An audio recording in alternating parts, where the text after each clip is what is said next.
हालांकि एक बरगजीदा पैगंबर हज़रत यूनुस अलैहिस्सलाम अपनी कौम को अल्लाह के अजाब से डराते रहे, मगर वो लोग उनकी बातों पर कान धरने के बजाय उनका तमस्खर उड़ाते। इस सूरत हाल से दिल बर्दाश्ता होकर आपने अपनी कौम को उनके हाल पर छोड़ दिया और एक किश्ती में सवार होकर वहां से निकल पड़े। अचानक समंदर में एक शदीद तूफान ने कश्ती को आ घेरा। लोगों ने किराए अंदाजी की ताकि किसी मनहूस शख्स को समंदर में फेंक कर जान बचाई जा सके, और हर बार हजरत यूनुस अलैहिस्सलाम का नाम ही निकला।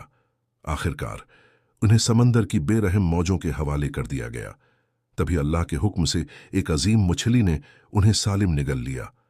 मछली के पेट की गहरी तारीकियों में आपने अपनी मशहूर दुआ पढ़ी, ला इलाहा इल्ला अंत सुब्हानका इन्नी कुन्तु मिनज़ ज़ालिमीन। अल्लाह ताला ने आपकी तौबा कबूल फरमाई और मछली को हुक्म दिया कि वो आपको एक वीरान साहिल पर अगल दे।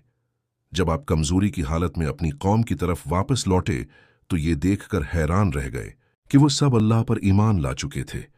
ये कहानी हमें अल्लाह की बेपुनाह रहमत और खालिस तौबा की ताकत का दर्स देती है।